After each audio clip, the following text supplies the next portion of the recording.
And welcome back. I'm Mike with the Turntable. Teachers and classes back in session, here for another guest speaker episode at AOA Studios. If you're an artist, podcaster, or content creator of any kind, be sure to check us out at aoastudios.org and book your session or service today, offering a plethora of different services from music, recording, mastering, engineering, photography, videography. And we just recently actually did some renovations, so come and check those out. We are located up on the North Shore of Massachusetts in Beverly. And we're back with another returnee making his sophomore day, or I guess sophomore episode, we like to say, second one. And again, it's been a few years. And obviously, if you're in the Massachusetts music scene, you're probably familiar with his work. And if you aren't, you're in for a treat today. This is none other than my guy, okaykirby. Once again, returning to Turntable Teachers. He's ready to talk about more shit about Eminem. So those of you guys online that enjoyed that last time, that you'll probably... No, I'm only kidding. I was going to say, don't put words in my mouth yet, man. That clip, I'm not trying to get in trouble if I don't have to. Well, that clip was hilarious. Yeah. You remember that? Yeah. The YouTube reels, they really went after me. They went after you hard, bro. Yeah. And I remember because you came on with a much different fit, but if I didn't know you and I guess I could see it from that perspective that you did seem, it was coming off like a little almost like country boy-ish, the way you were dressed. Yeah, for sure. Or like trucker type things. So I think there was a lot of like people coming at you like, hey man, what's up? What's up with this? I am from the woods, so I do be having my I'm wearing Carhartt right now. But, there's a couple of years ago. I like clothes, and like 4 or 5 years ago, I started like dressing with a little bit more like intention.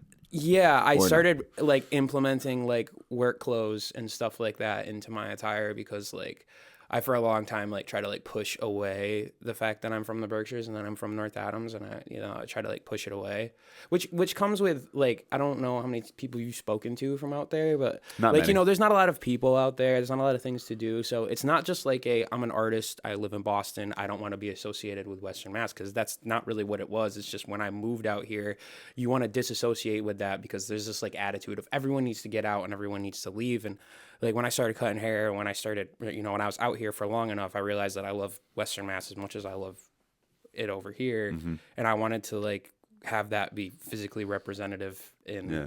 This is a weird tangent. No, this is fine. This is a weird tangent. But I wear a lot of Carhartt and I wear a lot of work clothes with intention because like I want people to know that I'm from the woods. Like I grew up in the sticks. And that's kind of like how I dressed when I was in high school. Like I had big logger Chippewa boots, bro. I was walking around. No laces on them, bro. Well, I had laces on them, but they were completely unlaced. You heard me walking down the hall, bro. I was like, scoom, doom, doom, doom. Well, I had Jalen on somewhat, almost not that recent ago, which is crazy. And I know he's from like more Western Mass too. Yeah, bro, he's a homie, bro. Yeah, shout out to Jalen. Big, I love his creative I've actually mind. never met him, but we've like... Seems like he loves your work. I love his work. His work's fantastic. I actually chopped it up like we were always like cool, and then the first time we like really chopped it up over the internet was when he came here and did your show. Mm-hmm. Because I was like, oh, dude, you were in the city. Because I was in the Berkshires. Oh, so you guys I was at almost... the island at my parents' house. I'm scrolling, this motherfucker's in Beverly. But like, I chopped it up with him. No, he's cool. Like, they're all cool people out there. Oh, phenomenal. Well, one of the things, the only reason why I'm mentioning this is because, well, obviously he's super dope and we love Jalen. But we had that conversation on his episode of like, the inspiration creatively that you can get from a place like Western Mass, just based on the sort of remoteness, the quiet, you know what I mean? It's artistic. It's like it can bring out some of that artistic I grew up in North Adams. There's a museum in North Adams. It's called Mass MoCA. Okay. Mass MoCA is the largest contemporary art museum in the Northern Hemisphere. Really? It's in an old, it's in Sprague Electric's old, like what do you call that, mill? It's like a mill building. No I mean, shit. it's a mill town. North Adams is a mill town. Right, So right, is Jalen from Holyoke? Yeah, I think he's from that area. Yeah, so if I'm not is mistaken. Holyoke. Holyoke, yeah. I think I'm saying that. I don't know if motherfuckers from Holyoke want to check me, but I've been there and it looks a lot like North Adams. It was so I either assumed Holyoke or it's a mill town. Springfield. I can't remember off the top of my head. I can't speak to Springfield. I know Holyoke is. Well, I don't know that, but it seems like Holyoke's a mill town, but it's huge. Yeah. And like over the past couple of years, it's actually brought a lot of money into North Adams. Interesting. When I was growing up, I mean, like North Adams is like, you go on your phone right now and you Google like worst places to live in Massachusetts. North Adams is probably going to be top 5. Interesting. I mean, like there's not a lot of people. There can be a lot of drugs in that area. It's like a really small town. It's got all of the hallmarks of a small town. Drug problem. Not a lot of people. Are you familiar with Jackson Whalen? By chance, he's from out that area. He's a little older than us, though. Why? He's a pretty. Oh wait, he's been on the show too. You know what? Wiffle Cut. Yeah, bro. That's producer. Wild. That's wild. Yeah. One of my fiance's friends from college actually texted me one day. He's like, "Hey, do you know this person?" And oh, really? Like, or no, she texted me and linked me up. We didn't really talk for very long, but yeah, no, I'm aware. Well, he's from that area as well, and he talked to, again, kind of so many callbacks already, but like callback to his episode where he was talking very similarly about the drug problem out. It's a drug problem out there, which you don't.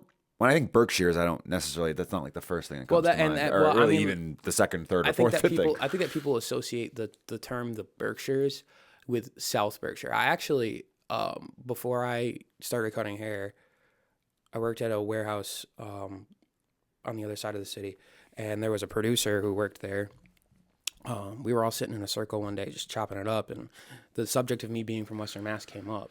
And I told everybody I was from the Berkshires, and he was like, "Oh, you're from the Berkshires? I didn't know you were from the Berkshires." And I'm like, "Yeah, I'm from North Adams." And he's like, "North Adams isn't the Berkshires." And I'm like, "What do you mean North Adams isn't the Berkshires?" And he's like, "Well, it's like the Berkshires is like Great Barrington and like all these other." That's where Jackson's from. So like this is the thing, like I think that there's 2 like demographics of people from that in the Berkshires, from my understanding, and again I could be wrong, but this is the way I've always seen it, especially when you're talking about that part of the area. Yeah. It's a lot of people in Great Barrington and Lenox and Lee and shit like that, right, who grew up here and made a fuck ton of money and moved out, and there's kind of like an elitist attitude for that. Lenox High, I can't believe I'm saying this on microphone. Go for it. I've been to Lenox before. Lenox High, their mascot, and it might not be anymore, but for a long time it was the Millionaires. They were the Lenox Millionaires. Really? Yes. Their high school team was the Lenox Millionaires. The only Lenox, 2 things with the Lenox piece that I know of is that I went to Lenox one time because the Edith Wharton House was out there when I was in college. I'm obviously an English major, and we my entire senior year. If this sounds interesting to anybody, you should probably stop listening to this episode because this is like the worst. This was like the worst semester. But my senior year seminar class was centered around Edith Wharton, which is just like. Yeah, you're beyond like me. I don't even know who that is. Snooze fest. I could not stand her. I've heard of the house. Right. I'm familiar. Yeah, so we took a field trip to the house. I don't think I've ever been there, but it's just like an old mansion. But to build off of some of the other stuff, like there's a lot of great art out there and a lot of stuff like that too. Yeah, I think that the Berkshires, it's very interesting. North Adams specifically, like it's for a small town like that. There is so much variety in like people because of the nature of Mass Mocha just throws like a wrench in like the whole system of like a small town. You know what I mean? Like it's a small city, and like you have this major art installation there. So like you have like all the hallmarks of a small city, and then there's a lot of people who think they're from South Carolina. Me at that time. So you have that element, and then there's like artsy people. It's very interesting town. I love it there. I was born and raised there. I love it there. Yeah, it is fascinating. Like the times that I've even been out in Western Mass, it does feel like a totally different state. Yeah, in a lot of ways. Because again, I'm not. Again, I never had a reason or necessarily an excuse to go out there. Like I I've moved around a lot, but it's interesting. I've only moved around a lot within like I would say a 90-mile radius in terms of just like around here. Yeah, like I think the furthest I obviously lived for a while was Framingham. Okay. You know, I still like out west wise, but you know, I've lived in North Andover, Reading, Peabody, Danvers, obviously, like that's all up in this area, of course. You know, Medford, Malden, you know, whatever, all those. So I think like for me, it's a bit of a, I don't want to say a culture shock necessarily, but like it's definitely different. You're like, and again, like landscape wise, it's gorgeous. And I think there's a lot of like from an aesthetic purpose, even up this way, I think there's benefits, but like it's just different. And it's not good or bad necessarily. I found it to be fascinating. And I guess it doesn't surprise me necessarily now that you're talking about it, that it would breed in some type of artistic element, because it's like, for lack of better phrasing, like what else is there to do other than be artistic? And nature, I think to a degree, and you know, I think does amplify art, you know, or obviously can influence it. I mean, and it's beautiful, you know what I mean? Yeah. And like, I feel like a lot of like, because it's so beautiful, you know, that's inspiring to a degree. Yeah. You know what I mean? Your surroundings are always like inspiring you. It's gorgeous out there. And it just feels like you're in like the Shire, or like, you know, like Burke or whatever old has that medieval, you know, like has that vibe to it. It's gorgeous out there. It's awesome. Well, but yeah, we're gonna stay away from Eminem today. Yeah. A little bit of way to get to it. Yeah, we're gonna stay away from Eminem for sure, because that one was. Hey, listen, I'm all for some engagement, man. So we definitely got some engagement on that. It was pretty funny. Yeah. So anyway, if anybody that is, you know, a fan of ours and just being introduced to okaykirby for the first time, or vice versa. You know, normally on these podcasts or on these episodes, when we have a newer guest on, we do a 3-segmented, or really technically 4-segmented episode where we do the objective, get to know a little bit about the artist and their background, and then main lesson, what they got going on now, pop quiz, which is, you know, just kind of rapid fire of, you know, questions I found out about the guest, and then we end with the dream song scenario. But we kind of already did that already with Kirby. So on sophomore episodes, we kind of just do it's just kind of a free-flowing catch-up episode, and you and I got great rapport anyway, so I'm not super worried about that. Yeah. But anyway, so just for anybody that's like, where are the segments? If you're a fan of ours, sophomore episodes typically, or return episodes, it feels redundant. It feels almost like performative at that point. You know what I mean? Like the allure of it's gone. Even though the answers would definitely be very different, but like, you know, like it's I get the allure of it's gone. Yeah. Not to say we're not going to still talk about the art, what you're working on, 100%. and some of the other interests that you have that I want to touch on that I feel like have come into like a recent light as I've, you know, obviously been friends with you and created a relationship with you. What you're gonna ask me about. Yeah. We'll get there when we get there. But I do obviously want to kick it off and start with your most recent project, Oblivion, which I just want to thank you because you included me heavily on the visual component. Yeah. I think we basically worked in tandem on all the visuals that you see on Kirby's Instagram and wherever else you posted those, TikTok, YouTube, wherever it lives.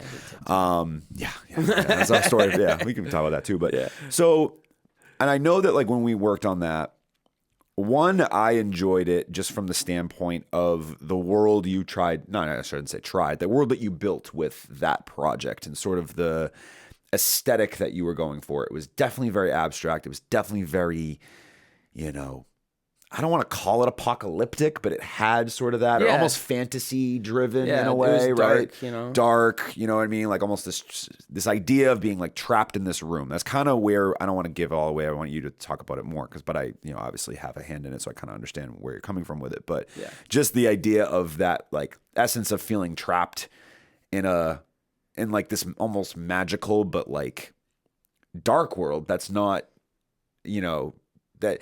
It's almost shielding you from the outside. It's not really like, and it's beneficial. It's a safe place, but it's also detrimental in a lot of ways too. Yeah. And that idea, or that concept we had of like sort of you finding your way out of that. So like, you know, talk to me a little bit about like, because I know we talked very visually when we worked together, but I don't know how deep we got into it with the actual musicality of the project.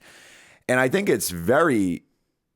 It's kind of a detour from what you were working on before with like Sir Rowley and stuff like that. So so talk to me a little bit about that, the visual components and all that. I mean, like there's so many different ways to attack this. There's so many different angles for me to attack this because like I think that like, you know, last time I was here, we talked a lot about like my biggest inspiration being Mac Miller. Yeah. And one of the things that I always loved It's been about Mac Miller, recurring theme lately. We've talked about Mac Miller like 4 of the last 5 episodes. It's I mean, crazy. bro, he like, but like, I feel like as time goes on, I was actually, funny enough, I was listening to Faces on my way here, because I just been in a rap mood lately. But he, you know, the thing that like later in my life I loved so much about Mac Miller was his ability to push the envelope and try new things.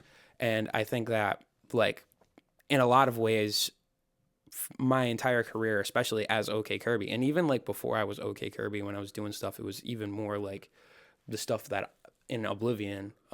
But I've always tried to like push myself, and I've always tried to do different things, and I think that like I don't get excited about music unless I'm doing something different. And there was a point like when I was you know in the Don't Stop the Party era, and right off of the heels of Boys Like Flowers, which is my debut mixtape album, whatever you want to call it. I like was bored. Like I wasn't excited about what I was doing. And I started like looking for different influences. You know, I started listening to a lot of Yachty and a lot of Pink Panthers, and then I got pushed into a lot of like hyper pop stuff. And like some of my favorite artists right now are like Quedeca and Breakins and Glaive, and it's still Pink Panthers, and you know Tyler, and a lot of stuff like that too. And Yachty, I love Yachty, but like a lot more melodic things, a lot more things that like were different than what I was doing. It wasn't like traditional hip hop stuff. It was conceptual driven, especially like Breakins's album, Hypochondriac, like really like inspired a lot of what I did on Oblivion. And I started like, I had pushed myself in a production way because, you know, Rolly, you know, kind of stopped making music. But I started to push myself production wise to doing something new like every day. And I simultaneously, this is the other angle, simultaneously, like I have really bad eczema, and I had gotten to the point where I couldn't do anything. Like my hands were swollen all the time, and I couldn't go outside, couldn't play basketball, couldn't snowboard, I couldn't do anything. And I'm a very active person, and that was like affecting me mentally. So I was locked in my chair making music, and I was in a really dark place, and I was not doing well. And that manifested heavily in what I was doing. And it all conceptually, it draws back from like me actualizing as a person in college through literally playing Kingdom Hearts and like having realizations when the plot of Kingdom Hearts, like that I wasn't being myself, and I wasn't like, I had to like let myself go, like let things go and like be myself and not care about what other people think about what I'm doing or when I'm doing it. And I finally like, all of it like came together at the same time. Like I was depressed enough to really reach deep down and pull out those emotions I wanted to pull out to reflect the concept that I've been wanting to do for years since I started making music. And I had the production acumen finally to do it on my own. And I had help. Shout out Jamin Seether. I don't even know if James can see this, and I don't know if I just pronounced his last name, but he's a friend of mine who did a lot of work on Twin Flame and Subtleties specifically. Played a lot of instruments on it. And then Rolly's all over it too with some samples and stuff like that. But like for the most part, like I produced it myself. I did the whole thing myself. And shout out Jonas too for mixing and mastering it and really bringing it to life. And shout out you. I mean, throughout this whole thing, like I wanted to make sure, you know, like I really had kind of like it had gotten stale for me before we started working on it, to be honest with you. And then when we worked on it together, it really brought a new life to Oblivion for me. It's had so many different lives. It's had so many different names. It's had so many different things, but it, you know, it's something I'm very proud of. And I'm one of those people who, like, when I get a project, I beat it up so much that by the time it comes out, I'm like, I hate it. I don't want it. I don't want to have it anymore. Oblivion always is really going to have like a really, like, I don't know how to explain it, a really special place for me because I was in a weird place, and it's a sentiment that I've wanted to express for as long as I've been an artist, for the most part. And that's that's a great answer to the question, but also, and I appreciate all the deep insight and all that. And, you know, I think like it's interesting to me as a creative myself and as a videographer, right? Specifically photographer, whatever you want to call it, like just the idea of, you know, the fact that we can work, because we spent a lot of time together. We worked on a lot of the visuals and obviously spent a lot of time talking about it, and, you know, whether it in pre and post production, but it's so odd because I still didn't know all of that background until now, but it almost for me, it makes it feel, I don't know how to explain this in a way that makes sense. Like I'm going to try, but here's what I'll say. I have started to feel similarly about my own creative journey, if that makes sense, right? Like I am finding that it's a little bit more challenging for me these days to get super excited about doing music related video work and photo work, if that makes sense. Just from the standpoint that, you know, I don't want to say it feels surface level because it's not, but like, you know, I'm finding more joy in moments of like, so I'm doing a lot of weddings now and a lot of like engagements and family portraits. And there's something that's at the core of a lot of that, very pure. And especially when it comes to the wedding side of things, like, you know, this is like the most important part of somebody's life at some, you know, and that I'm a part of. And that's like a huge, I mean, it's humbling, but it's also a huge responsibility that is bestowed upon you to create something that is long withstanding and representative of their love and of their, you know, their harmony together. And it's like, it's, you know what I mean? But when you get to that finish line, I can't explain the feeling. And I wasn't getting that as much. And I don't get that as often on the music side anymore. There's a lot of surface levelness that feels and a lot of meticulousness that I don't always love about it. But what I've always enjoyed about working with you is that everything does feel a little deeper. And I can get connected to it. And there are certain artists like yourself, Jeff Porter being another one, where you guys, like we go a little deeper than just like, okay, I have this idea for this concept, for this visual, for this song I have, or this album, or whatever. And now hearing that, it almost like gives me a deeper appreciation for what we did past just like, oh, okay, like the visuals look cool. And like we played with some different sort of a darker aesthetic, different style than even I was used to necessarily, but it gives it a bit more of a meaning to it. So I appreciate that answer because well, that shit meant something to me. You know? And it meant something to me that like you took a lot of care in bringing the vision to life without like me even really explaining it to you. And like, I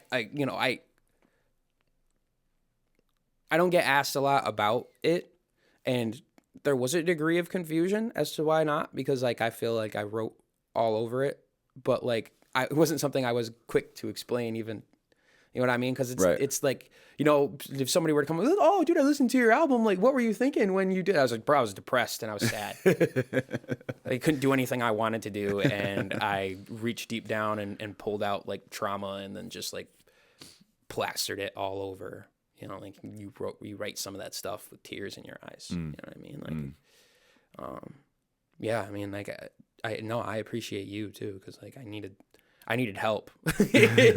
I was trying to do all that on my own, and it's like, I don't have the chops like to do it by myself, you know, like And I think that one of my biggest issues as an artist is I try to do everything on my own. Like I think that's my biggest issue too. In a lot of ways, I think that's a lot of people, right? I think we get so close to something like you're saying. Like I appreciate that response too, of like it gets old and you almost get sick of it, but then also if you get too close to something, you almost aren't as like objective as you should be about it, if that makes sense too. So like I think bringing in, you can do, I don't want to put a number on it, but you can do 70 to 80% of it yourself if you really want to, or you can do 100%. That's fine. Somebody to clean up the edges. Or like, you know what I mean? I think, you know, and sometimes having someone else's eyes, like I think that's something that I've had to learn over time is like, especially when I first started making music, because it was so personal to me. Right. It was something I always wanted to do. So when I started making music and I'd send it to people, and people wouldn't like it, fuck you. You know what I mean? Like what? Like you feel personally insulted, but like sometimes you need somebody to be like, hey, brother, like, this ain't it. You know what I mean? Like, this is not working. And even if they don't understand what you're trying to do, you have to be the person. Like, I've had to learn over time that, because I've been the guy who just, like, I send a song to somebody, they say they don't like it, and then I go, fuck this song. And I've been the guy who I send a song to somebody, and they say they don't like it, and I say, fuck you. You got to be somebody in the middle. You know what I mean? Like, where do my principles on the song align with what somebody else is saying? If I send somebody a song, and they don't like this, and this about it, okay, well, that was, I did that with intention. Right. So if you don't like it, like, I don't care. Like I don't really care. You know, it's not for you. Is there a freedom in that? Because I feel like there's a lot of artists, especially early on, they do care a lot, and I'm not. It's not criticism of anybody. I'm just, you know, they care about reception. They care about what people think about it. Is there a freedom a bit in having that mindset of it, or is it still there? Is there still some part of you that's like, the thing you that do want the reception? The thing that sucks about that, about having that mentality, is that in order for you to be effective in that mentality, you have to be your biggest critic. So the person who, and that can be hard. Yes, it's like you have to be. Like, I'm not trying to say this with like a level of like ego, but like, there's nobody who hates my music more than me. Like, there's nobody who listens to something and goes, more than me, you know? So like when somebody comes up, other people's reception, just like, if somebody comes and says, I don't like the song, my brain usually goes, yeah, fuck, I don't either, brother. Like, you know what I mean? Like it's, I don't know if I'm the right guy to ask that question, because there's nobody who hates my shit more than I do. So like, and it's just like, I don't know if that's like a defense mechanism I built up over time, because Could be, you know, like, I feel like I do things so particularly, and people either like it or they don't like it. And for a long time, I had a lot of people tell me they didn't like my shit. And I think I had to like be like, okay, well, if you don't like my shit, I don't like my shit more. Like, something like that. I don't know, but interesting. It is free though. Like, it is freeing to answer your question and not like sit on the fence about it. Yes, there is something like, there is something freeing about not giving a fuck about what people think about your shit, and only using their opinion or their reception to your strength. There's something freeing about that, but that's also the type of person that I am. I don't really care about what other people think about me. That always sounds so egotistical when you say it. It always sounds so arrogant, but I really don't. But I think though too, that comes with age, and I know it sounds super cliche to say that, but I think as I don't know how you feel about it, but as I've gotten older, I start to care way less about what people think. Oh yeah, 100%. Like, and it's still, again, there's still part of me that, you know, when I put out it, like, for example, like if, you know, we share a video that we did together, like, yeah, it does feel good when see people coming out of the woodwork saying it's good. Yeah, or, dude, this is sick. Or I drop a gallery that. of a photo shoot that I had, and yeah, you do We'll gas you up. Yeah, you want awesome. that. I mean, I think any human being wants validation. I think that like you want to find it somewhere. But I guess it's more or less about not searching for it in places that you don't necessarily need to get it from. That's a great way to, you know, put that. I think like as long as the people in my life that are important to me are validating what I'm doing, then at the end of the day, like, yeah, you're right. Like there can be that sort of feeling of like, yeah, you're not involved in what I'm doing. You don't like what I'm doing. Then that's fine. Like you're entitled to that. Like totally. You know what I mean? Like I'm not gonna sit here and say I'm the best at anything I do, but like, you know, and you're allowed to not like what I do, but at the same time, like I have the right to be like, well, I don't care that you don't like what I do. You know? I don't care that your opinion is what it is. You know, if your opinion means something to me, or you say something that I go, huh, you know what? Actually, that's a good point. You know what I mean? I probably should think more about that. I'm going to do something about it, and I'm going to appreciate it. But and I've always kind of been like that. Like my whole life, I've just done kind of my own thing, and I think that like I've managed to also evade, my personality manages to evade people on a lot of cases, like being a hater, I guess, on who I am. too. So like I've been able to kind of skate a little bit by being myself, and people tend to go, oh, all right, that's cool. You know what I mean? Yeah. I do get it every once in a while, but over time, you're right. Because like the thing that's funny to me is for somebody who's always kind of been that type of person is as I've gotten older, it's not as cool anymore to like, for me, that's how it's like, and it's something that I've had to like deal with for a while. And it's like for a little while, like me being authentic and being myself, like it felt cool. It felt like I was like being cool, but like now that everyone my age is just like, yeah, I don't really care. It's like, oh, well, there's less like allure to it. There's less like I guess cool is not the right word, but it don't hit as hard. I can't use it as energy when I'm making songs. Cool is not the right word. It's like there's like an energy that comes with like telling people that you don't care. And now that I'm almost 30, like nobody cares.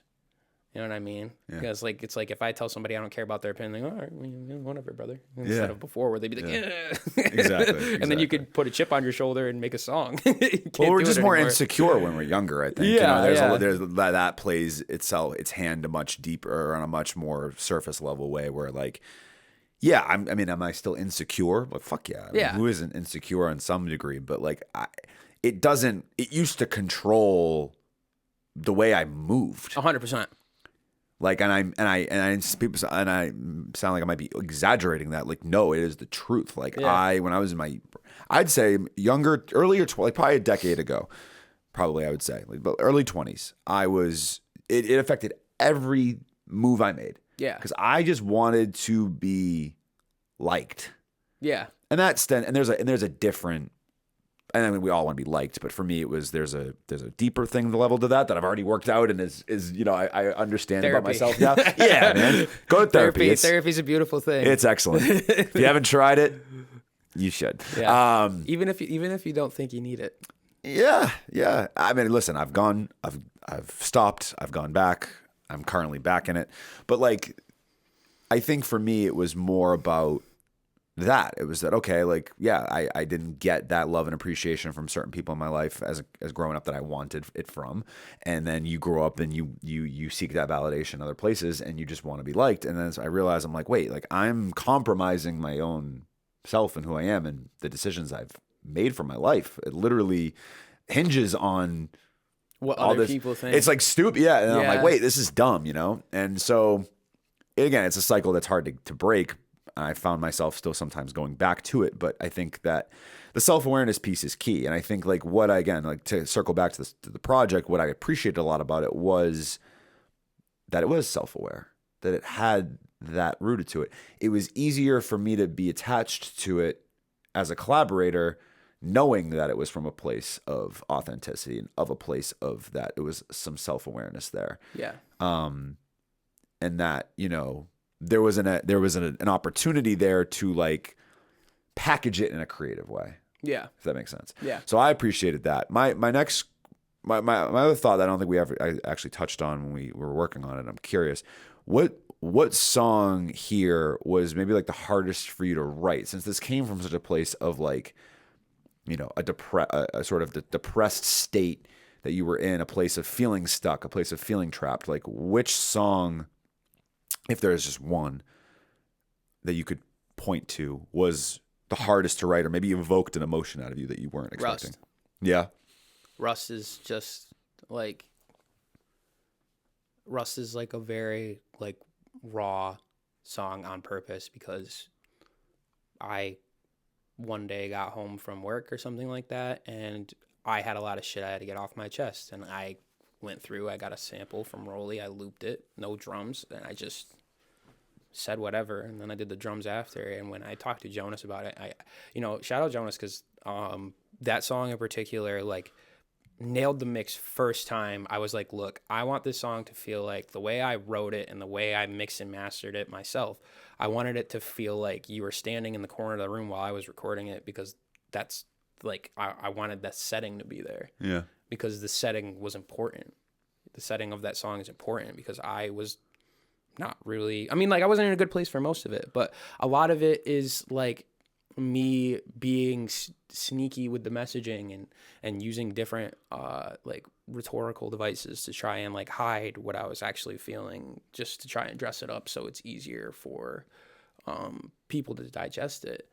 Russ is not that. Russ is very much on its face. Like, it's just like what I was thinking and where I was at that time. And like, I built myself this little house in my head to live in, and the walls started to fall down and real life started to creep in. And, you know, like it's just like basically the idea of Russ is like the gate was rusting up, you know what I mean? Like the whole house, the place collapsed and the door got blown open, and, you know, I was standing at the foot of this castle I built in my head, like, and it was on the ground, and I had to like look around and like, okay, this is the outside world now. Like I you know, boxed myself in for so long and protected my psyche for so long that when everything fell down around me, I had to like kind of like take everything in at the same time, you know. I think there was a point in my 20s where, like, as real life started to creep up, you know, as, you know, graduation from college started to creep up and things of that nature, like, I built myself a little house in my head for me to protect myself from real life. Yeah. And at one point, the walls crashed, and that's what Rust is about. The walls crashing down, and me having to kind of like wake up and be a human being, be a real person. So this begs the question for me at this point: where are you now? Like, where are you at currently to this? Because I've heard some of the music you've been working on more recently than Oblivion, and to me, it sounds like you're in a better place, or in a more of a lot of it's sounding a little more upbeat and a little bit. It seems like we're turning the corner, but I want to hear it from your perspective of like, where are you now, and at what point in your journey, whether it's be musically or just like in day-to-day life, like, were you able to close? I don't want to call it the Oblivion chapter, but just for the sake of this, like, at what point or did you close the Oblivion chapter and move into this sort of whatever phase you're in now? As far as like, you know, I should just level the playing field here. I'm good. Everything is okay.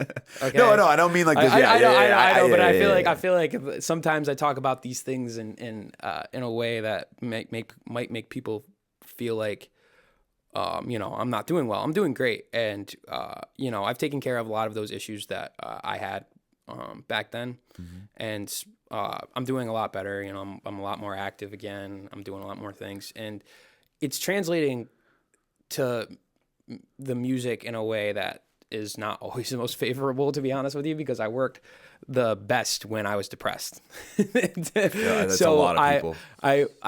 I've done a lot of different stuff, and I've had a lot of fun making music, and that's something that I'm trying to like work on, is just trying to have fun. And, you know, I work with Sam a lot now. And I tend to have fun working with Sam. We have a lot of fun, and I end up making stuff that, you know, like if I showed me, you know, 3 years ago, I'd be like, you know, where's the meaning? Where's the concept? You know, a lot of the stuff that you were talking about you liked is not there. You know, it's just like me writing stuff and having fun and enjoying making music because I'm doing well. But it's like, it's tough because the meaning's not there as much anymore. But I'm making some of the best music I've ever made. Well, that's what, like it's that sort of like dichotomy of the two, right? Because when you were here a few months back, and we were playing it was me, you, Chase, Jordan, Pierce too, I think was here. Yeah, and Ramon was here. Ramon was here too. Yeah, we made that one joint. I was listening to the car the other day. We gotta do something. Finish that shit, guys. It was really cool. I was listening to the car. It was a good song. You showed us one, and I didn't know it was even you. Like, what I've found with you that's interesting to me, and I felt this way about Jordan to a degree too, now that we're here, and even Pierce, like, I don't think any three of you are the best singers in the world. You're clearly not. You don't. Your singing voices don't level up to even some other people in the Boston scene. Let's just call it what it is. However, I say that on the other hand, though, I feel like you all three of you, but since you're sitting in front of me, starting to understand how to use your voice. Yeah. And that can be a superpower in itself of you don't necessarily need to have the greatest singing voice. if you just know how to use it correctly within certain types of production. 100%. And I feel like that's where you're at. Yeah. Maybe I'm wrong, but my your read voice on that's is an wrong. instrument, brother. Like Yeah. Your voice is an instrument, and I've always had, for the past couple of years, especially because I listen to so many different types of music. And Right. and I'm very much like, Vince Staples said one time, I really said this the last time I was here, but Vince Staples at one point said, if the song's in key and it's on beat, it's a good song. So when you approach every song you listen to with that, it's easy to take in all of the good things. When your base level is, it's on key and it's in beat, I'll give it a listen. You know what I mean? Like Right. you tend to hear some stuff and go, oh wow, it's interesting. So, after a while, I've learned how to use my voice. I mean, like, you only have one. Not everybody needs to be the best singer, because being a great singer is like awesome, and people who are great singers are incredibly talented. But a lot of times, I want to figure out if that's how I want to say it. Sometimes it's just like juggling. You know what I mean? Like we get it, bro. You can sing.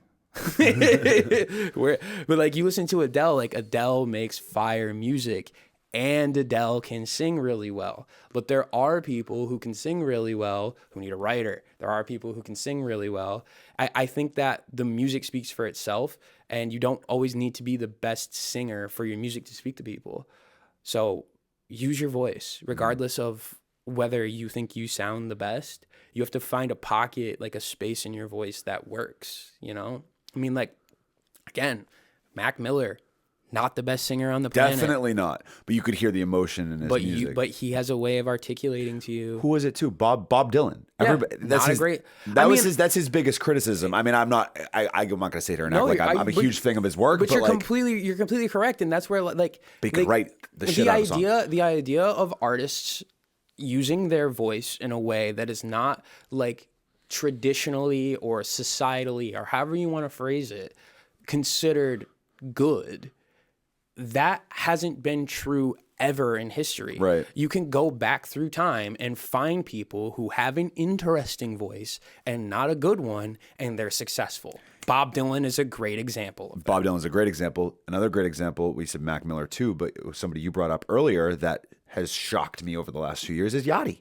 Yeah, Yachty.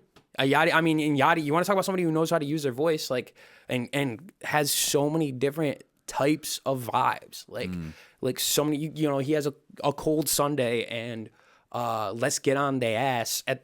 Those came out within weeks. You know what I mean? One is Yeet and one is J. Cole. Literally, Cold Sunday is all right. Well, the other one, the one with J. Cole, is a secret recipe. But use your I don't think I'm the best singer ever.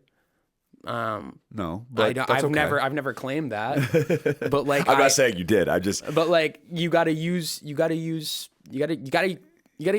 what you have. I only have my voice. I can't steal somebody else's voice, and I write songs. That's what I do. That's called AI, and we're getting grossly you can't close do to that. Actually. No, you kind of can. You shouldn't do that. You shouldn't do that, but you can apparently.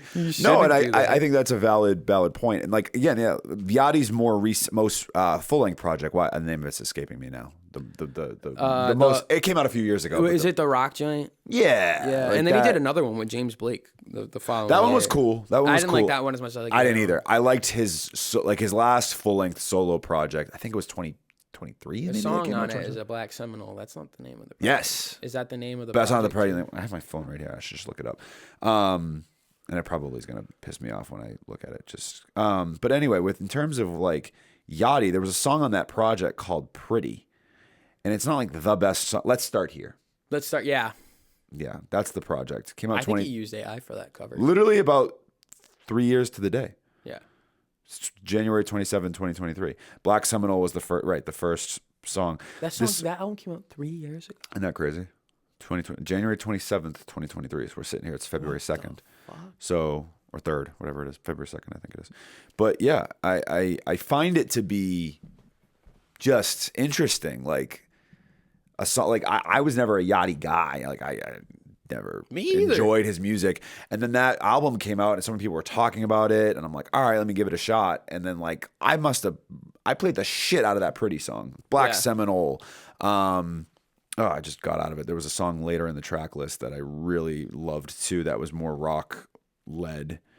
I'll find it in like 2 seconds. I've officially lost vision.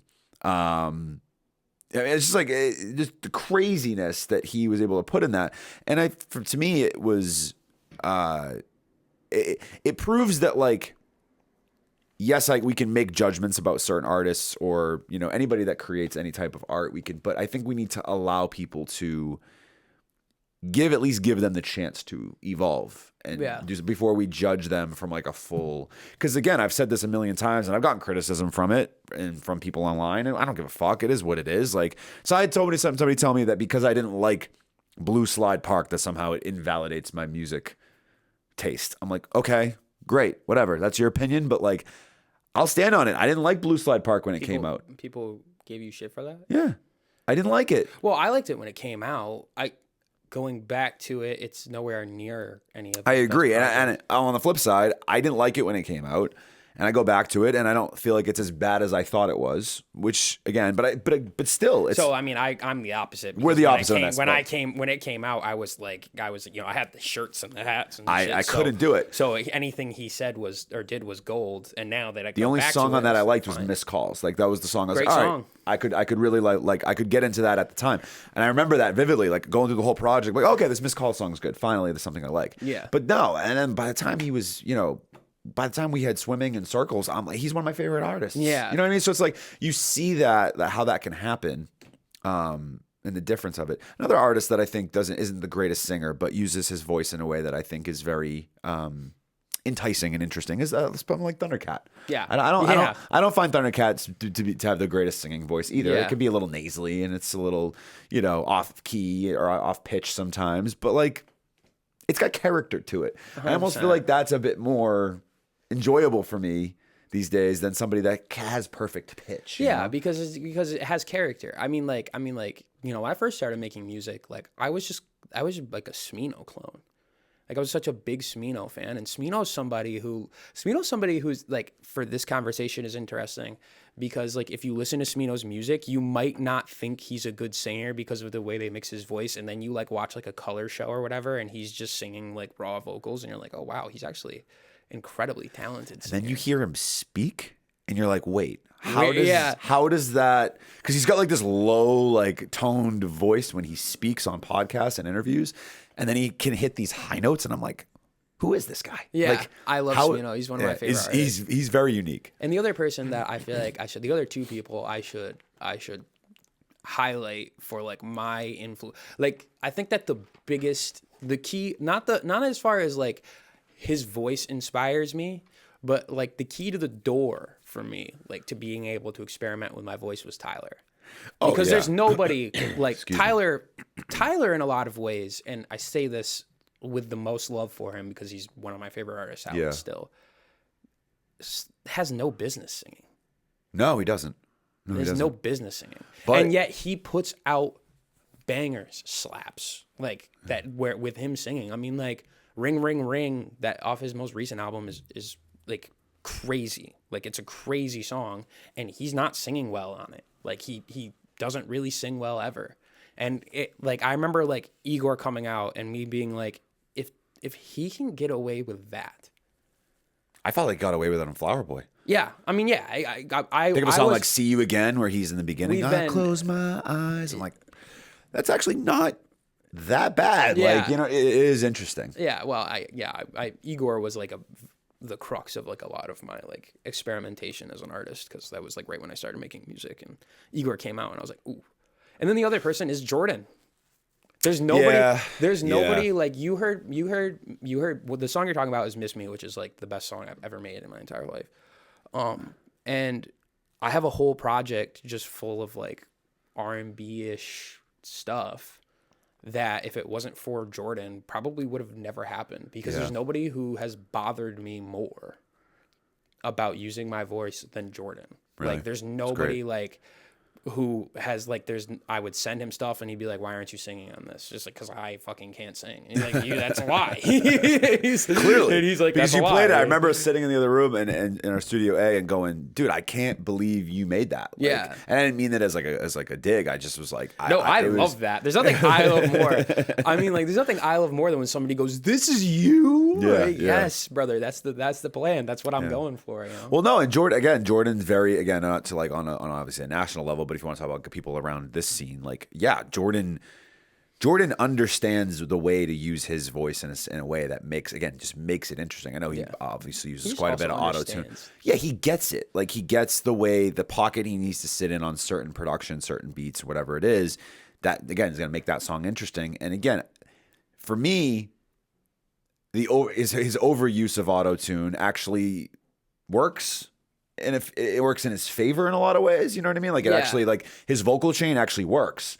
Versus like I know there's criticism of people using auto. I mean, whatever, it's been that way for a while, like the auto tune and all that sort of stuff, and the way sort of, you know, the vocal effects he's using.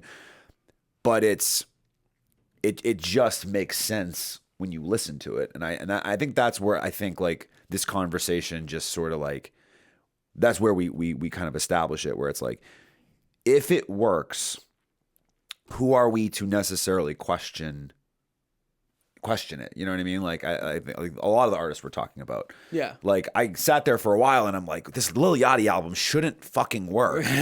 But it does. But I'm like, well, why? But then like, okay, like, why am I even harping on that? If it hits your ears and you're like, nice, then what? Then like, why are you thinking much further about it? And I think the other thing I was gonna say is like, Jordan understands so much about what makes a song good too. Yes. Like, 100%. There's nobody, like, he pisses me off for a lot of reasons. But like, the one thing that pisses me off is like, I'll send him something and he just knows exactly like what to do to fix it. You know what I mean? And he'll be like, this is not, you need to do this. Gifted. And I'm like, dude, that can't work. And then you do it and you're like, how did you know that was going to work? And I'm not the best engineer. I'm not really much of an engineer at all. So a lot of it comes down to stuff like that. But like, there's not an aspect of like music that he doesn't have an understanding of that like is very good to a point that it pisses me off. Like, he just like understands music and like, he really does. Yeah, he really does. Big shout out to Jordan. Yeah. So I want to pivot a little bit. So to some other things that you've been going on with you. First of all, you got engaged. So congratulations on that. That's freaking pretty cool. What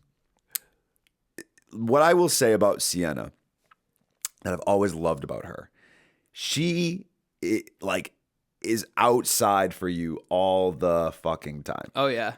Like, and I love that about her, because my wife Chris is very similar, where like she's just kind of like ride or die. Like, if you ask her to show up, she shows up 100%, for it. Even if she fucking could care less about the thing. Yeah. Like, shows up for other. She shows will up. Just show up. Shows up for other people. Yeah. I mean, like she shows up for Jordan. She shows up for like. It's just you know she shows up. I guess I wanted to give her flowers on that front. But my question, I guess, on that is like, how beneficial, or how, I don't know, maybe beneficial is not the right phrasing, but like how important or how amazing does it feel, if you could describe it, like to have a partner that, because again, there are some supportive. Yeah. Because again, I know there's some, and I say that people don't have supportive partners, but like to the degree that she is. Yes. Like, you know, I feel like very rarely do I see a show that you're performing at that she's doesn't show up and she's there. She's been to every one. That's exactly it. She's been to everything that I've done. It's fantastic.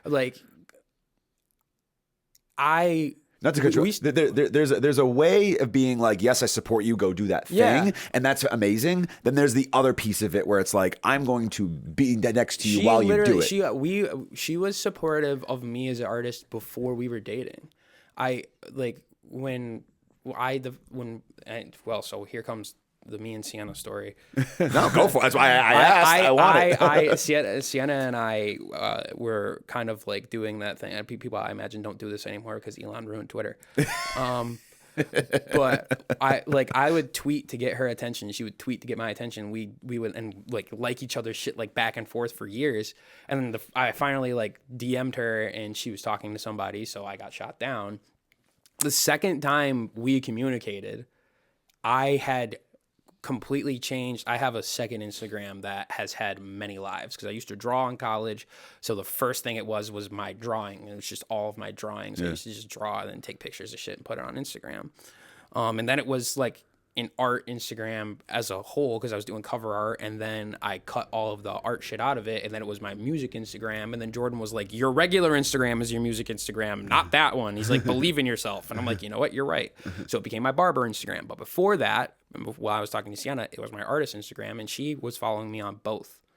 And I posted a song and she liked the song, and she DM'd me to tell me that she liked my song.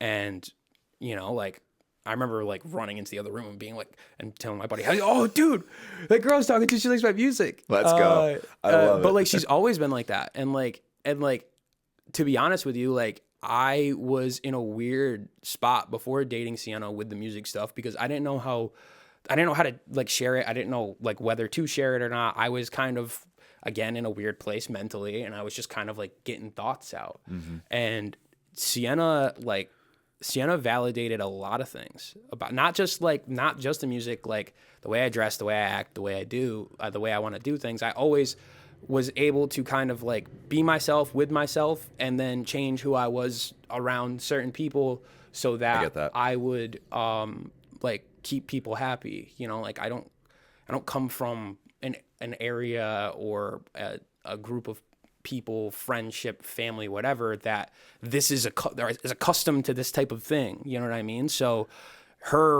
me always having Sienna in my corner allowed me to start dressing the way I wanted to dress in front of my parents, in front of my family. That's cool. And I don't want to, it's not their fault. It's me. It's a prison I put myself in. I hear you. It's a prison I put myself in because I didn't know how people were going to react to that. And when I started dating Sienna, and Sienna was okay with me just being who I wanted to be all the time. And obviously that the music is important too. It helped me share the music, but for the most part, just me as a person, like it was very easy for me to express myself in front of people who I was afraid to express myself in front of, or share my music knowing that they were going to hear it, get their hands on it and listen to it, and then hear me saying the type of shit I say on songs.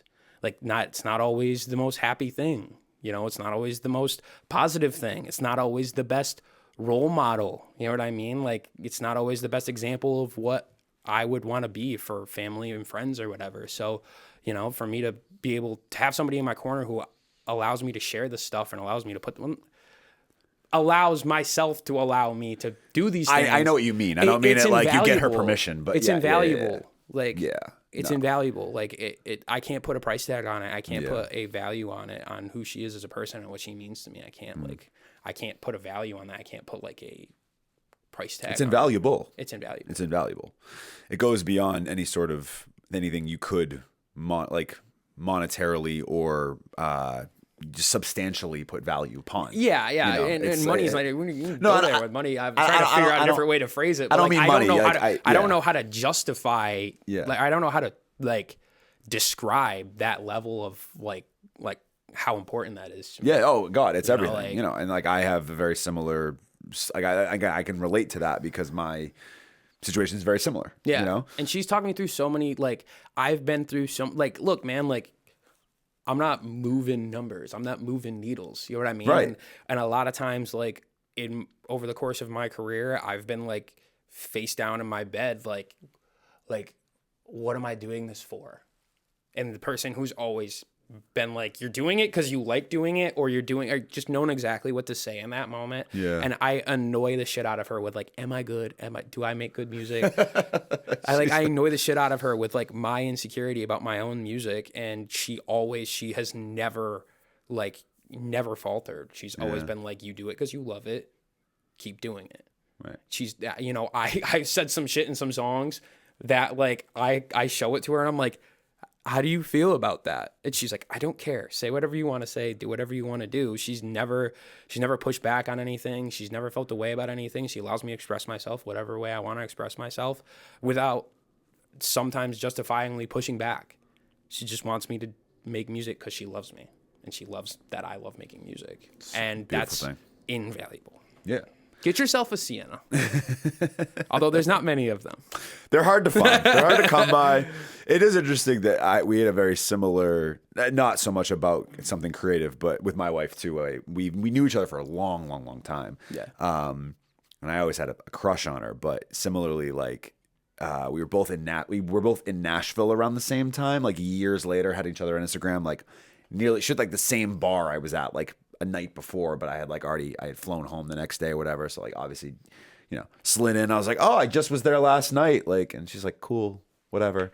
And I'm like, oh, that didn't go great. Yeah, that didn't go the and way obviously at the time, I didn't know this, but at the time she was with somebody else. And then, I forgot about it. And then 5-6 months later, I post something, she responds to it. And I'm like, okay. maybe I should try this again. And I gave it a shot, and you know what I mean? And yeah, I think that, I was actually saying this to her the other night. It's like, not Sienna, Carissa. I figured that. That, behind every, and this can go either way. I don't mean this to be like, misogynistic, but like behind every great man that has done anything successful, I do feel as though most of the time, or almost all the time, there is a great woman that is, supporting. Let's say great partner. I like that. I like that better. Yeah, because I think it works both ways too. It does. It does. Like everybody needs that counterbalance. And right. I work with the public. I think a lot of people don't understand that's what you're looking for. I work with the public, and there's nothing that pisses me off more, I guess is the way I would say it, than when I'm talking to somebody and I tell them I got engaged, or I start talking about Sienna, and you get that like atypical dad conversation. You know what I mean? We're like, oh, well, no, don't do it. You know what I mean? Like, bro, it's all downhill from here. Dog, I'm like, brother, tell me you don't love your wife without telling me you don't love your wife. I love Sienna. You know what I mean? Like I love her. I did that with intention. I knew why I proposed her. You know what I mean? It's like, and like some guys are like, oh, dude, it's all downhill from here. I'm like, bro, like, why did you marry this person? Let me know when that happens, because it hasn't gone down. Well, it's funny. Like we were in Aruba, bro, and I'm literally in my suit. I got my groomsmen with me. We're walking downstairs as a group, which was kind of badass, I won't lie. But like we're walking downstairs as a group to go take photos. And yeah, you get like the congratulations or like that's amazing, whatever. And then it happened twice. It was just in a 5-minute span we're walking downstairs. I'm walking to the thing. Like, don't do it. It's too late. And even if you're kidding, like the first one, we all look at each other like whatever. And I got good group of friends around me. The second time it happened, one of my buddies spoke up. My buddy Sam. He's like, oh, come on. Like he's like, you're like not ruining it for me. I don't remember what he said. Like, I was probably in such a haze as it was. But like, yeah, it's very much like, don't yuck my yum just because it didn't work out for you. They're not kidding though. No, I know they're not kidding. I know, but I know. I'm saying like. I understand what you're saying, but what I'm trying to say is, and like, just again, I work with the public.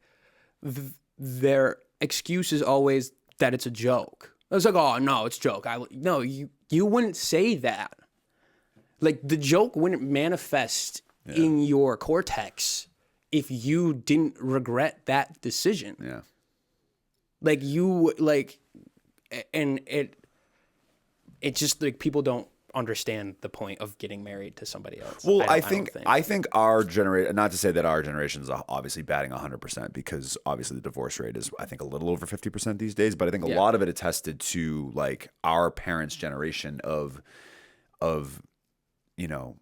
getting married for, I don't want to say for the wrong reasons, but like for reasons of either status or whether it be money or whatever the case is. And a lot of those things don't last. And it's like, I mean, they can, but like oftentimes they don't. Yeah. And I feel like, yes, while I don't think our generation's batting 100, but like, at least for me, I always said that I would not get married unless I found somebody that checked nearly all my boxes, if not every box. And just from the standpoint that I felt like it was a person that I could be, like you're saying, be myself around and not feel like I had to like be this other person, and that it was going to be more of this partnership than it was like transaction, if that makes sense. And I think like I see it in a lot of people our age that, again, a lot of us are getting married a little bit later. We are having kids a little bit later. There's a lot of other reasons. Making sure you're picking the right person. That's it. Yeah. Yeah. And I think like, you don't want to make them, you don't want to make a mistake. You know, like that's that. And that's why you end up having these type of conversations with people, because like I don't think people take it seriously enough sometimes. We got married at 23 because of whatever reason. Yeah. And now it's like, which again, some of those times it can work out, but like I think that people think they're supposed to be miserable. Like I think that's what people think. Like, right. And I think that like a lot of guys specifically, I mean, again, I work at a barbershop, so like majority guys. Yeah. A lot of guys think that the only way to avoid being miserable is to not get married. And it's like, brother, like, or hear me out. You could just find marry the right person. Marry the right person and maybe wait a little bit. Like there's an easy way to avoid this. Don't like have the most shallow opinion of women. Like I mean, obviously, like of the other, because I feel like it happens the other way as well. Obviously, and then I'd have to imagine that that concept or that problem is present in all types of relationships. We're speaking, but don't. We're only speaking from our. I think people have a shallow opinion of like what they're looking for in a partner, and that's how you end up in these situations. People are looking, and this is a guess. This is a literal guess, but it's just like people look for shallow things, right?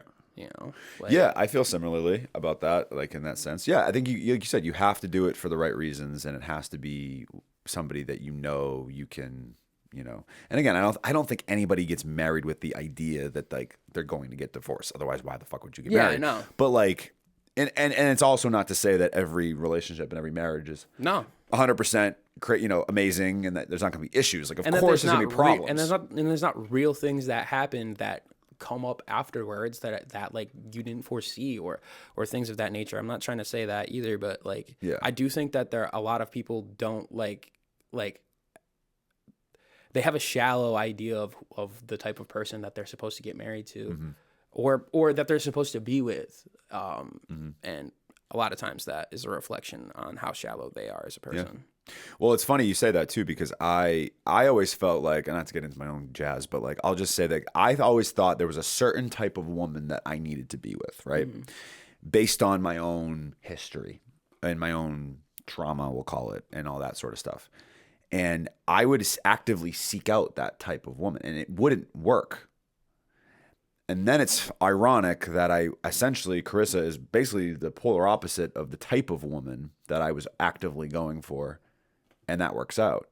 And to your point, I think it's the shallow point, yes, but I think it comes down to a self-awareness piece of it. And that too. And knowing, and also doing a little bit more reflection in that, like, maybe you aren't your best narrator. Maybe you don't know what's best for you. Yeah, maybe 100%. Maybe what you think is not right for you actually is. And I think I had to have that like crazy realization and like come to that conclusion myself, where I'm like, oh shit.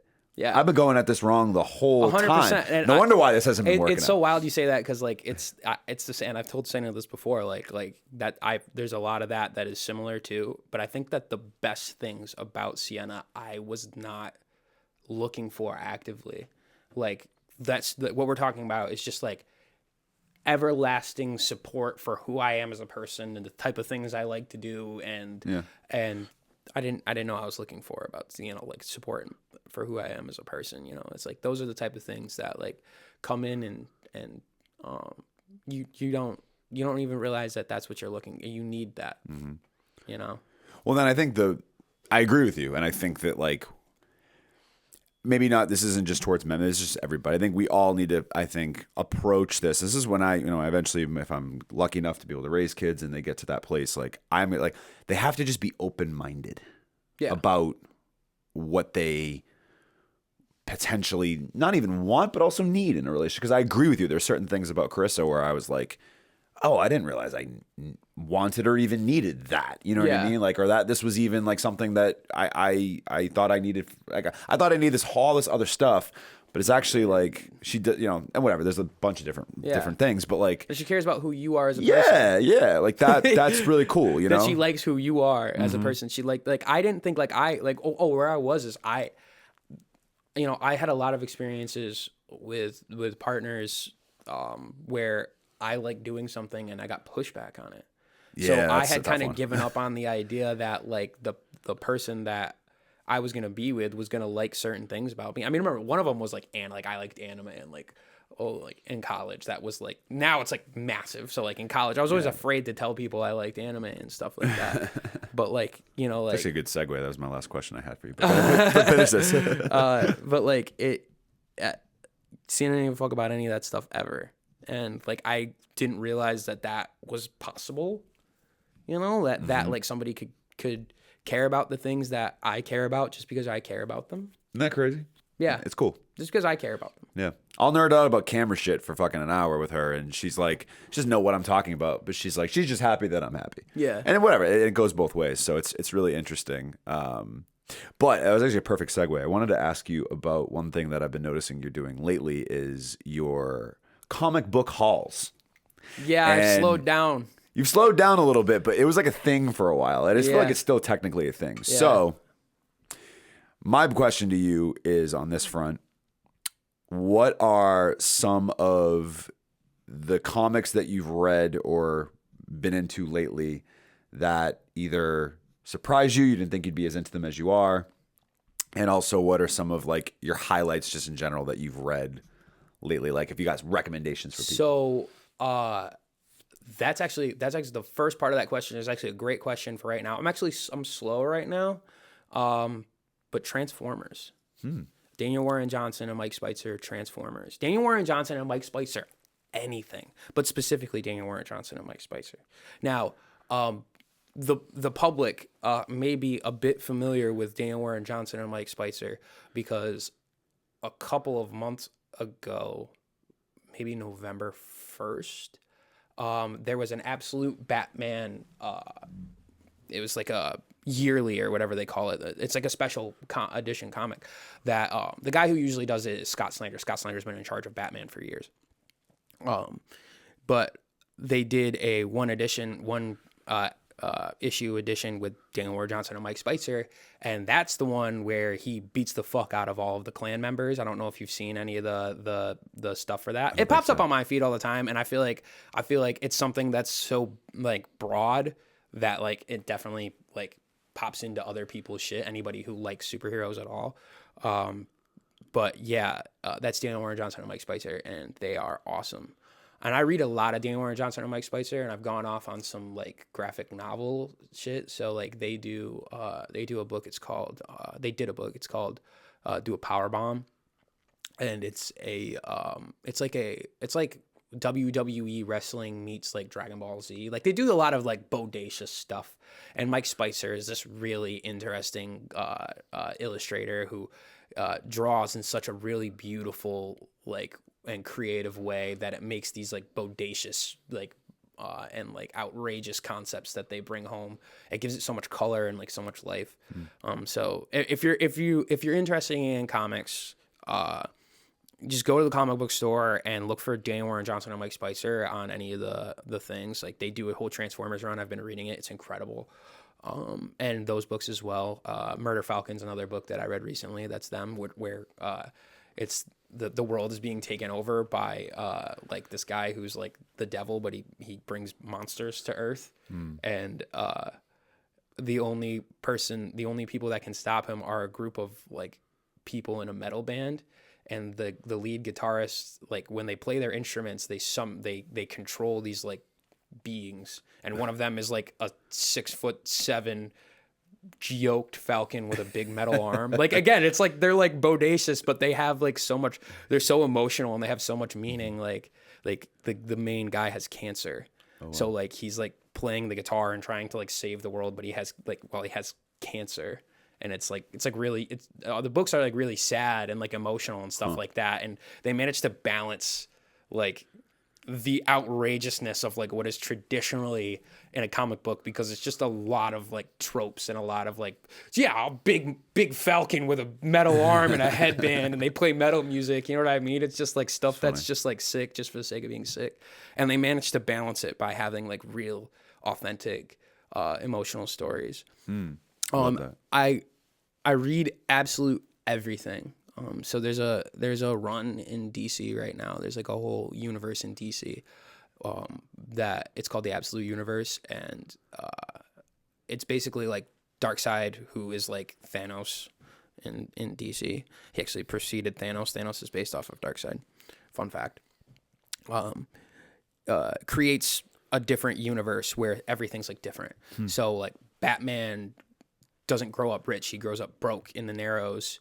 Both of his parents aren't dead. It's just his father is only dead, and he grows up with the Penguin and Killer Croc and Selena Kyle, and it's like a completely different take on Batman. Superman grows up on Krypton, and then the planet explodes when he's 14 because of like climate issues, and then a pod sends him to Earth, and like the same issues. It's not just climate issues. It's like climate issues, politics issues. It's very current. It's very like political, but he's like a hippie,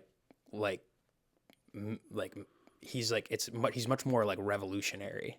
It's like, Superman's always like kind of like, I fight for good and justice. This dude's like, I kill Nazis. Wonder Woman is actually my favorite run out of all of them, even though I'm such a massive Batman fan. And Nightwing's my favorite superhero ever. But Wonder Woman has become one of my favorites because of this Absolute Wonder Woman run. She grows up in hell. Zeus banishes her to hell to punish the Amazonians, and she grows up with I forget her name, but it's like I think her ideological enemy. And I don't read a lot of Wonder Woman, but I've read fuck out of the Absolute Wonder Woman series, and she's like a dark witch with all the same powers. One of her arms is like made out of whatever. She rides a Pegasus that's made of bones. It's fucking sick. It's just like metal as hell and really cool. Interesting. Yeah, I read a lot of comics. I actually started reading comics. Well, I've flirted with being a comic fan on multiple occasions, but earlier last year, or when Superman came out, the James Gunn Superman came out, I always just read Batman. Just only read Batman. But when Superman came out, I was like, damn, I gotta read some Superman. So I started going to the store and I was buying comics and bringing them to work. And I had this nice realization. It's like, oh, look when I'm not cutting hair, I'm not on my phone. I'm reading comic books. So then it became like a crutch so that I wasn't on my phone. So I was buying a fuck ton of comics. It's like the era you're talking about where I was like going to the store and being like, hey, look, I bought all these comics. That's because I was taking them to work so that I wasn't on my phone when I'm not cutting hair.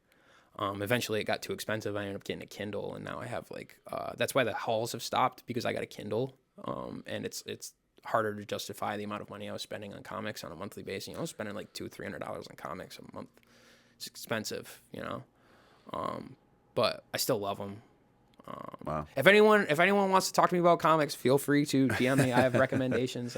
I could sit here and talk for hours, and I imagine that's not what we want to do. No, it's okay. I do have one more question for you on that front. Because you used to draw. Yep. As you mentioned, and you obviously make music. So if you could either, you can answer both questions if you want, but I don't know which one I would rather ask, so I'm just going to ask both. If you could be a contributor artistically for a comic series that's already pre-existing, whether it be to create visuals for it, or on the flip side, if you could create like a soundtrack to a comic series, what would you pick, and why? I would probably create a soundtrack. I don't know if I would be able to like bring somebody's like vision to life like that. When I was drawing, like I was just like finding like drawings that I liked and redrawing them for the most part. Like I was just kind of like if you show me something and tell me to draw it, like I can do it. But like when you ask me to like make something up off rip, like it doesn't come out the same way. And I don't have as much interest in doing it either. I think that more than both of them, I would be way more interested in like the storyboarding, to be honest with Okay. you. So, okay, let me rephrase the question then. If you could storyboard for a comic series, which one would you choose? I would definitely do, well, man, that's a question I didn't think I'd ever be asked in my lifetime.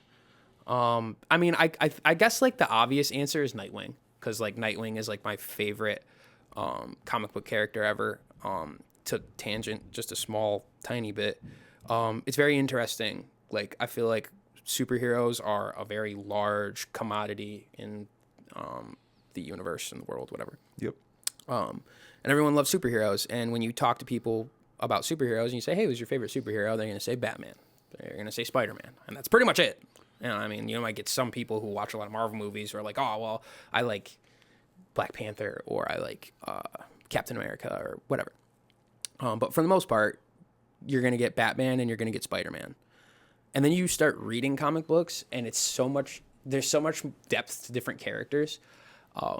Like I found myself gravitating towards Nightwing because I feel a kinship towards who Dick Grayson is as a person.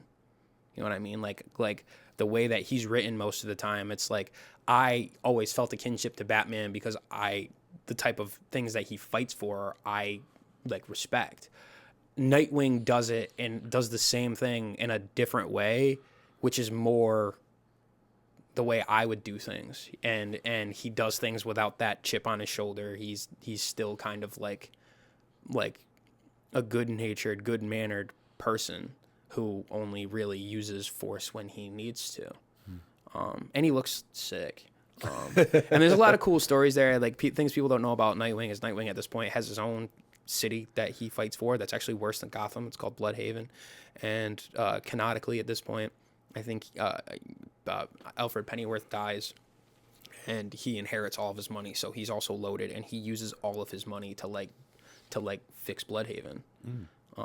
And he becomes a target, you know, like because he tries to fix Bloodhaven. And I think there's a lot to be explored there. I'd love for them to give me a crack at redoing his whole like aesthetic in like the absolute universe, and just like letting me build him up from Robin with Batman, and then become or even, you know, he's born in Bloodhaven and he's raised in Bloodhaven and becomes Nightwing, like outside of the bounds of Bruce Wayne being Batman. It would be cool. It'd be cool to do a lot of stuff like that. I love comics. It's really like become like a big I'm a fan. I'm just a fan. I can tell. Yeah, I'm just a fan, bro. That's awesome. No, it's good to have multiple interests in multiple things. And again, like, you know, just the things that get you outside of, even I know you love music, but you know, you got to escape that. Yeah. You can be excited about stuff. It's hard to be a fan about music because I make it. I found that to be challenging lately as well, over the last few years, being so like ingratiated with the podcast and sort of things like that. Like it has pulled me out a bit of being a music fan, and that's sad in a way. Yeah, it's hard to be. So I'm trying to balance that better. I make it so it's like I hear stuff and I'm like, you know, like if I don't hear something that's like incredibly fresh and incredibly new, and it's a me thing. It's not people are putting out incredible music, but if it's not fresh, like if it's not completely fresh, if I've heard a teeny bit of something else in it, you kind of like lose a little bit of the interest there. Whatever. No, that makes sense. I get it. Except for like, you know, I gravitate towards a lot of the scenes music. I don't know if I give it a bigger pass because I know people, or like there's a more of a relatability there. Just you know what I mean. Like I know, I'm so much more excited to hear. Like I just like Chase and Caesar dropped at the same time, and they're both incredible projects. I was chopping it up with Chase about his for a while. He's awesome. Yeah, he really is. And Caesar's incredible too.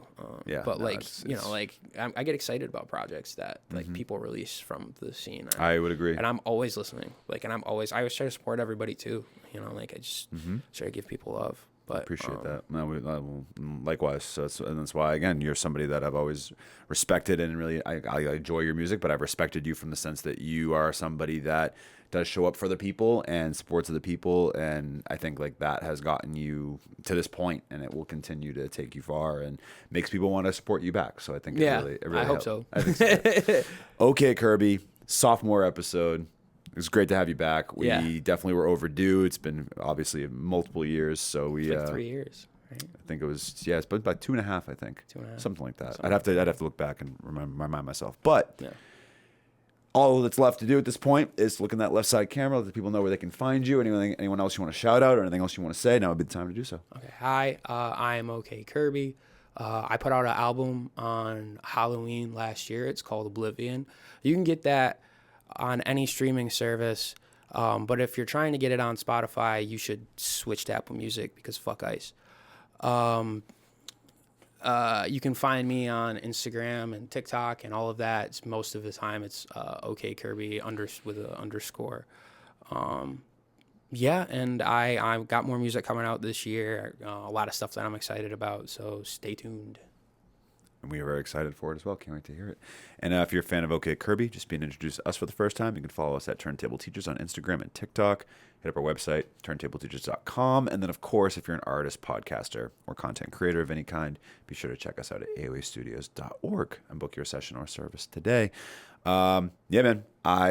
Listen, you're one of my favorite people in the scene. You're somebody that I'm really excited that I've been able to grow a solid relationship with over these last few years. And yeah, I can't wait to see what comes out this year from you. And off of the heels of Oblivion, if it's anywhere close to what I've heard, I'm excited for this new, fresh direction for okaykirby. So it's gonna be fun. It's going to be another different direction after that. Which, as it should be.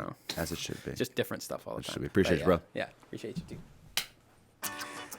As always, I'm Mike. That's okaykirby with the Turntable Teachers, and class is officially dismissed. Bye, guys. Turn.